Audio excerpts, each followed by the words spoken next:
You ever been on a flight where everything just feels off? Like the air's too tight, the vibes are wrong, and you're stuck wondering if it's just you?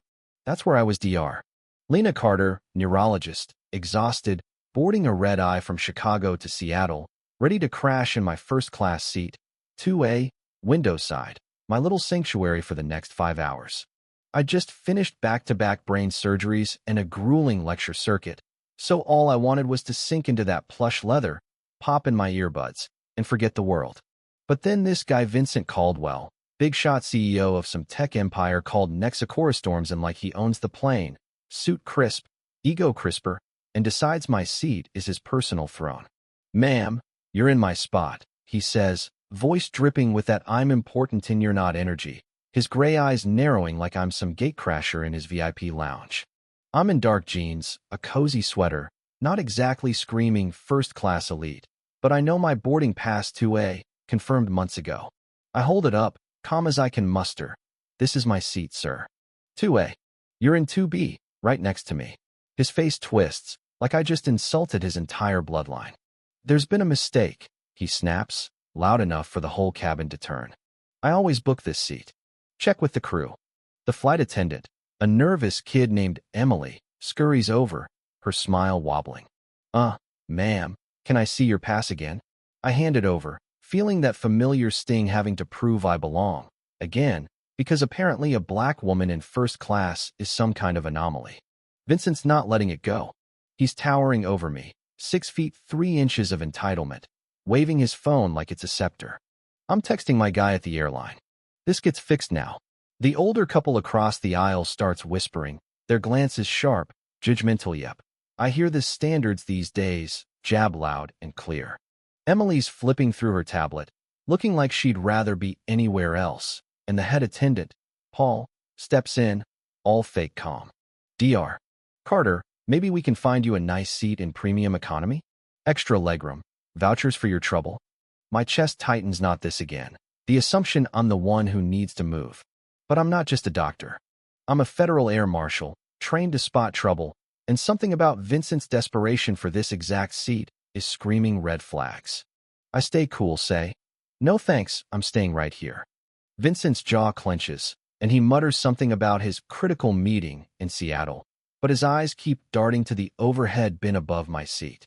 That's when I notice his assistant, Greg, a twitchy guy with glasses, hovering nearby, looking like he's about to bolt.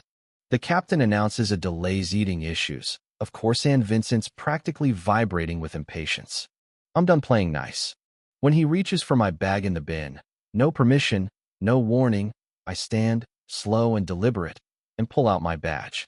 "Federal Air Marshal Lena Carter," I say, voice cutting through the cabin like a knife. "Step away from my property and take your seat, now." The cabin goes dead silent. Vincent's face drains to ghost white, and Greg starts inching toward the exit. I call him out, "Gray suit, stop right there." Security's already at the door, and the captain's out of the cockpit, looking grim. Vincent stammers, "This is a misunderstanding. I'm just trying to sort out my seat." I lean in, voice low. "A misunderstanding that involves tampering with a flight manifest and trying to bully a federal officer out of her seat? That's a new one."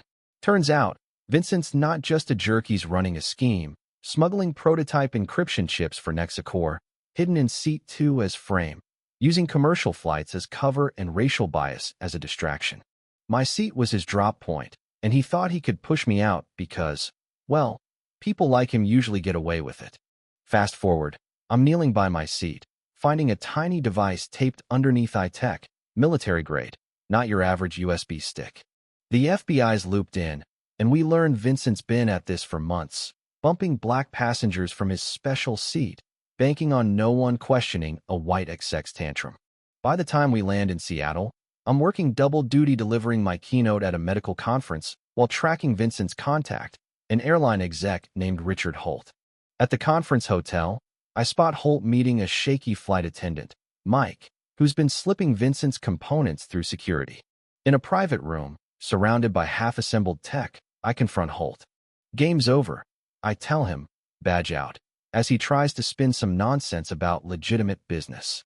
He bolts, knocking over a table, but I'm faster. Years of training kick in, and I take him down in the middle of the conference hall, tech nerds gasping as chips scatter like confetti. 3 months later, I'm testifying in D.C., laying out how Nexacor's tech was headed to restricted countries, how Holt and Vincent weaponized bias to distract from their smuggling. Vincent's doing 15 years, Holt's facing 20. The airline's revamping its training, and I'm launching a foundation to get more folks like me black, brown, underestimated into medicine and law enforcement. Sitting in first class on my way back to Chicago, I see a flight attendant shut down a passenger questioning another woman's seat. No hesitation. Small win, but it hits deep. This all started because someone thought I didn't belong, and it ended with their whole operation in pieces. So what would you have done? Stepped in right away, or waited, like most folks, hoping it'd blow over?